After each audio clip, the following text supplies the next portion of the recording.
నమస్తే, welcome to red TV. నేను పద్మిని. ప్రస్తుతం మనతో పాటు ప్రముఖ ఆధ్యాత్మికవేత్త, న్యూమరాలజిస్ట్ స్రవంతి గారు ఉన్నారు. మాట్లాడదాం. అక్క నమస్తే. నమస్తే పద్మిని. మనం అత్తర్ గురించి, మనం కాదు మీరే మీ ఆధ్వర్యంలో అత్తర్ గురించి రకరకాల సమస్యలకి అత్తర్తో ఎలా సాల్వ్ చేసుకోవాలి అనే విషయాన్ని చెప్తూ ఉన్నారు. అయితే ఏ గ్రహానికి ఎలా అత్తర్ని వినియోగిస్తూ గ్రహ పరిహారాలు, అంటే గ్రహ దోషాలకి సంబంధించిన పరిహారాలు ఎలా చేసుకోవచ్చు అనేది చెప్తాను అని అన్నారు. కాబట్టి ముందుగా మనం సూర్యనారాయణమూర్తి ఆది గురువు, సో ఆయనతో మొదలు పెడదామా? అలాగే. సో సూర్యనారాయణమూర్తికి సంబంధించి ఎలాంటి అరిష్టాలకి ఎలా వాడుకోవాలి అత్తర్ని?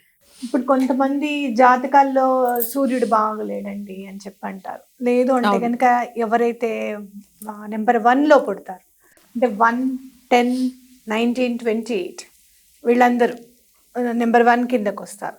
లేదు వాళ్ళ డేట్ ఆఫ్ బర్త్ని మొత్తం యాడ్ చేసుకోండి. ఫర్ ఎగ్జాంపుల్ ఇప్పుడు నేను 21st April 1978 అనుకోండి. దాన్ని మొత్తం 1 + 9 + 7 + 8 + 2 + 1 3 అంతా మొత్తం యాడ్ చేసుకుంటే 19 కూడా యాడ్ చేయాలన్నమాట. చేసుకుంటే 5 వస్తుంది. అంటే డెస్టినీ నెంబర్ 5 అనమాట. అట్లా మీ డేట్ ఆఫ్ బర్త్ అంతా యాడ్ చేసుకోండి.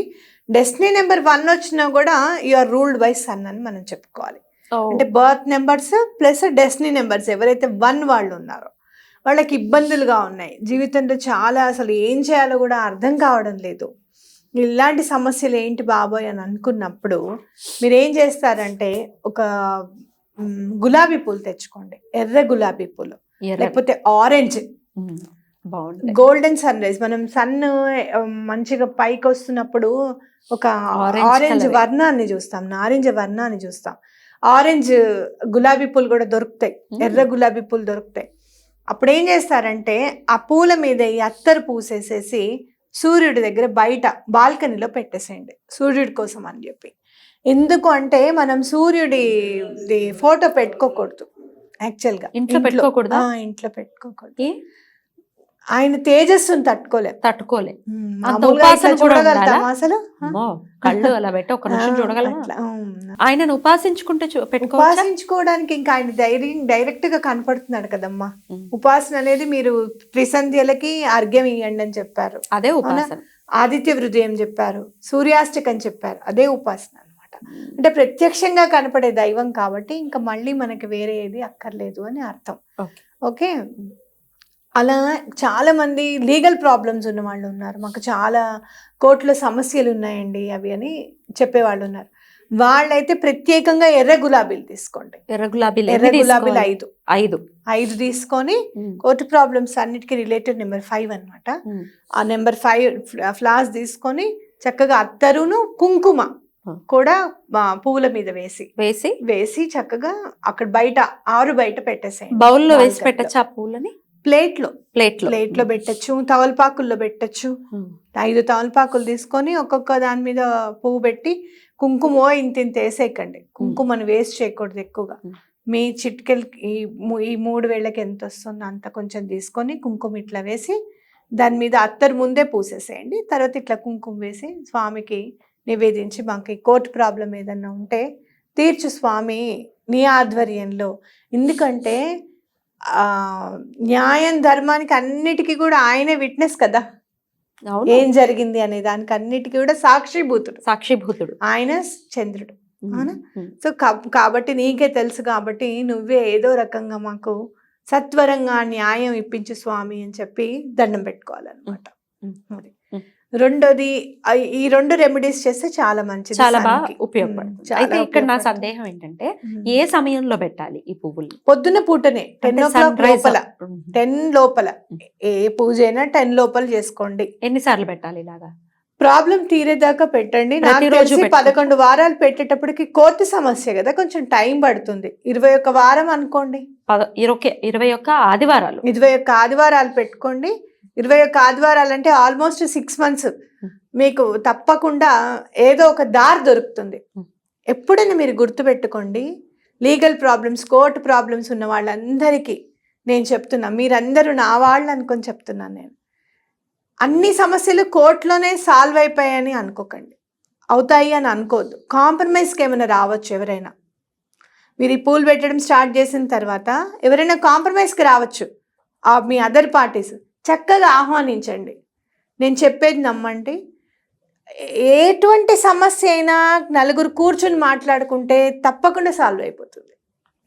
ఎలాగోలాగా సాల్వ్ అయిపోతుంది. ఒకసారి కాకపోతే రెండోసారి కూర్చోండి, సాల్వ్ అయిపోతుంది. కాబట్టి మీకు ఏమైనా కాంప్రమైజ్కి ఎవరైనా వస్తే కనుక తప్పకుండా దాన్ని ఆహ్వానించండి. అయితే ఇప్పుడు మీరు గులాబీ పూల మీద అత్తరు పూసి తర్వాత కుంకుమ వేసి పెట్టాలి అన్నారు కదా, ఖచ్చితంగా సూర్యుడు రేస్ పడాలా? సూర్యుడు వెలుగుంటుందిగా అమ్మా, రేస్ కాదు, వెలుగుంటుంది కదా, చక్కగా వెలుగుంటే చాలు. కొంతమంది ఇళ్లలో పడకపోవచ్చు, అందుకని అడుగుతాను. ఏం కాదు, వెలుతురు ఉంటే చాలు. బయటే పెట్టాలి, బయట 8 తర్వాత చక్కగా వెలుగు బాగా వస్తుంది కాబట్టి ఈ లోపల కూడా చక్కగా పూజ చేసేసుకుంటారు. కాబట్టి మీరు వచ్చి బయట పెట్టుకోవచ్చు అనమాట. ఇంకొకటి, డేట్ ఆఫ్ బర్త్ తెలియని వాళ్ళ పరిస్థితి ఏంటి? ఇప్పుడు 1 అని చెప్పారు మీరు, ఒకవేళ డేట్ ఆఫ్ బర్త్ 1, డెస్టినీ 1 అయితే రూల్డ్ బై సన్ అని అన్నారు. అలాంటి డేట్ ఆఫ్ బర్త్ తెలియని వాళ్ళ పరిస్థితి, తెలియకపోతే ఒకవేళ లీగల్ ప్రాబ్లమ్స్ ఉంటే పెట్టుకోండి, లేకపోతే అక్కర్లేదు. కానీ మాకు ఏ గ్రహం ఎలా అనుకూలిస్తుందో మనకు తెలీదు, మాకు డేట్ ఆఫ్ బర్త్ లేదు అని అంటారు. వాళ్ళ పరిస్థితి ఏంటి? వాళ్ళ పరిస్థితి ఏంటంటే, నేను డేట్ ఆఫ్ బర్త్ లేని వాళ్ళకు కూడా నేను సిగ్నేచర్ కరెక్షన్స్ చేస్తాను. వాళ్ళని ఒక మంచి నెంబర్లో పెడతాను. మంచి నెంబర్లో పెట్టడం అని అంటే ఏదున్నా నేను నాలెడ్జ్ పంచుతాను. అంటే మీకు చూడండి, 9 నెంబర్లు తీసుకున్నారు. మనం చిన్నప్పుడు ఏం నేర్చుకున్నాము, ఏదైనా కూడా మధ్యస్థంగా ఉండాలి అని చెప్పి నేర్చుకున్నాం, అవునా? 36 అనుకోండి 35కి వెళ్తాం, అదే 38 అనుకోండి 40కి వస్తాం, అంటే నియర్ బై దానికి వెళ్ళిపోతాం. ఈ 9 నెంబర్లు తీసుకుంటే, మీరు 1 నుంచి 9 తీసుకుంటే మధ్యలో ఉన్న నెంబర్ ఏది? ఇటు 4 అటు 4 పోతే 5. సో మనం 5వ నెంబర్లో వాళ్ళని సిగ్నేచర్ కరెక్షన్ చేస్తాం అనమాట. సూట్ అవుతుంది, తప్పకుండా సూట్ అవుతుంది. ఎటువంటి పొరపత్యాలు లేని నెంబర్, ఎనిమిటీ లేని నెంబర్ 5 అనమాట. కానీ సిగ్నేచర్ కూడా చూసుకోవాలా? ఆ సిగ్నేచర్ లో 5 ఉండాలి కంపల్సరీగా. అంటే డేట్ ఆఫ్ బర్త్ లేనప్పుడు ఏం చేస్తాం మనం, ఇంకా న్యూమరాలజీలో అది ఉందన్నమాట, 5లో పెట్టచ్చు అని చెప్పారు నాకు. కాబట్టి నేను కూడా చాలా మందికి డేట్ ఆఫ్ బర్త్ లేని వాళ్ళు చాలా మంది వచ్చారు నా దగ్గరికి, వాళ్ళ సిగ్నేచర్ 5లో పెట్టడం జరిగింది. మొన్న కూడా నాకు పాత క్లయింట్ అనమాట, అబ్బాయి వచ్చి కారు కొనుక్కున్నాను మేడం అని ఇంటికి వచ్చి స్వీట్ ఇచ్చి కాసేపు కూర్చొని కారు చూపించి మీకు చూపించాలండి అని చెప్పాడు. అతను కూడా date of birth doubt madam అని అంటే, డౌట్ అన్నప్పుడు మనం రిస్క్ తీసుకోకూడదు. సో అతన్ని 5లోనే పెట్టాను అనమాట.